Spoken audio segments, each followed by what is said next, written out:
हर हर महादेव। दर्शकों, आज हम आपको सुनाएंगे वैद्यनाथ ज्योतिर्लिंग का प्रादुर्भाव की पौराणिक कथा।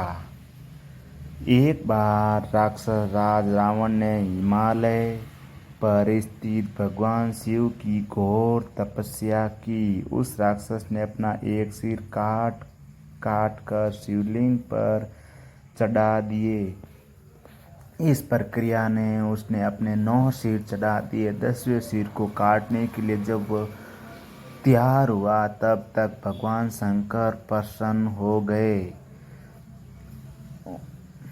प्रकट होकर भगवान शिव ने रावण के 10 सिरों को पहले की भांति कर दिया। उन्होंने रावण से वर मांगने के लिए कहा। रावण ने भगवान शिव से कहा कि मुझे इस शिवलिंग को ले जाकर लंका में स्थापित करने की अनुमति प्रदान करें। शंकर जी ने रावण को इस प्रतिबंध के साथ अनुमति प्रदान कर दी कि यदि इस लिंग को ले जाते समय रास्ते में धरती पर रखोगे तो यह वहीं स्थापित हो जाएगा। जब रावण शिवलिंग को लेकर चला तो मार्ग में चिता भूमि में ही उसे लघु शंका करने की प्रवृत्ति हुई। उसने उस लिंग को एक अहिर को पकड़ा दिया। लघु शंका से निवृत्त होने चला गया। इधर शिवलिंग भारी होने के कारण उस अहिर ने उसे भूमि पर रख दिया। वह लिंग वहीं अचल हो गया। वापस आकर रावण ने काफी जोर लगाकर उस शिवलिंग को उखाड़ना चाहा, किंतु वह असफल रहा। अंत में वह निराश हो गया। उस शिवलिंग पर अपने अंगूठे को रगड़कर लंका के लिए खाली हाथ ही चला गया। इधर ब्रह्मा, विष्णु, इंद्र आदि देवताओं ने वहां पहुंचकर उस शिवलिंग की विधिवत पूजा की। उन्होंने शिवजी का दर्शन किया। लिंग की प्रतिष्ठा करके स्तुति के बाद वे स्वर्गलोक को चले गए।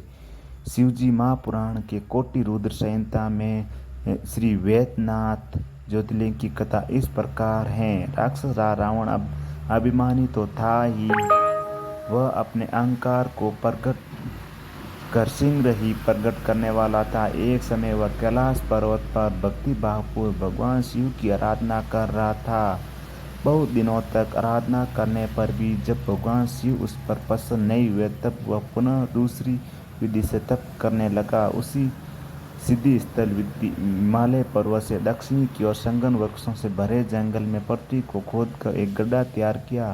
राक्षस कुलभूषण उस रावण ने गड्ढे में अग्नि की स्थापना करके हवन प्रारंभ किया। उन्होंने सब भगवान शिव को वहीं अपने पास स्थापित किया। तब के लिए उसने कठोर संयम नियम को धारण किया। वह गर्मी के दिनों में 5 अग्नियों के बीच बैठकर पंचाग्नि सेवन करता था, तो वर्षा काल में खुले मैदान में चबूतरों पर सोता था। शीतकाल में आगंठ जल के भीतर खड़े होकर साधना करता था। तीनों विधियों द्वारा रावण की तपस्या चल रही थी। इन कठोर तप करने पर भगवान महादेव उस पर प्रसन्न नहीं हुए। ऐसा कहा जाता है कि दुष्ट रावण आत्माओं द्वारा भगवान को रिझाना बड़ा कठिन होता है। कठिन तपस्या से जब रावण को सिद्धि नहीं प्राप्त हुई तो रावण अपना एक एक सिर काटकर शिव की पूजा करने लगा। वह शस्त्र विधि से भगवान की पूजा करता था। उस पूजन के बाद अपना मस्तक काटता था तब भगवान को समर्पित कर देता था। इस प्रकार अपने 9 सिरों को काट डाले। जब अपना अंतिम 10वां मस्तक काटना चाहता था तब तक भगवान भक्त वत्सल महेश्वर उस पर संतुष्ट और प्रसन्न हो गए।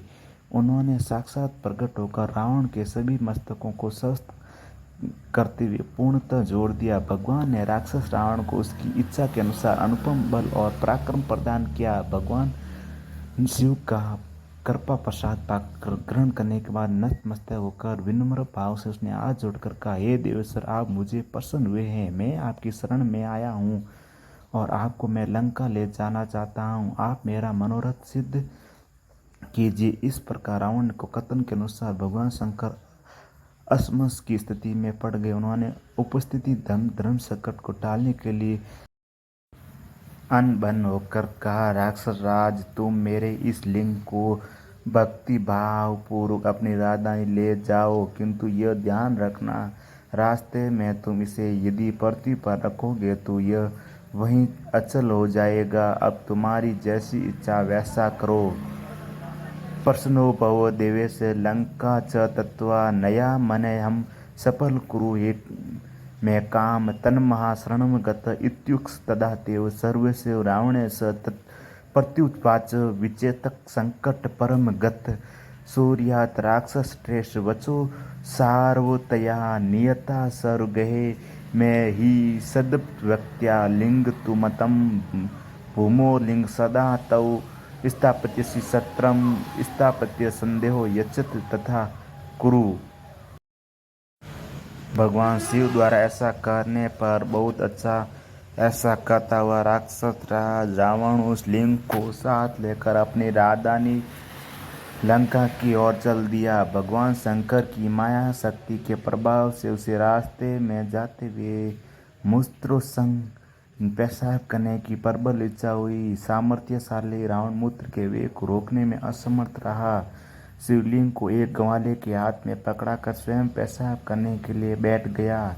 एक मुहूर्त बीतने के बाद वह ग्वाला शिवलिंग के भार से पीड़ित हो उठा और लिंग को पृथ्वी पर रख दिया। पृथ्वी पर रखते ही मणिमय शिवलिंग वहीं स्थापित पृथ्वी पर स्थिर हो गई। जब शिवलिंग को लोक कल्याण की भावना से वहीं स्थिर हो गया तब निराशा होकर रावण अपनी राजधानी की ओर चल दिया। उसने राजधानी में पहुंचकर शिवलिंग की सारी घटना अपनी पत्नी मंदोदरी से बताई। देवपुरी के इंद्र आदि देवताओं तथा ऋषियों ने लिंग संबंधी समाचार को सुनकर आपस में परामर्श किया और वहां पहुंच गए। भगवान शिव की अटूट भक्ति करने के कारण उन लोगों ने अतिशय प्रशंसा से एक शास्त्र विधि से उस लिंग की पूजा की। तभी ने भगवान शंकर का प्रत्यक्ष दर्शन किया।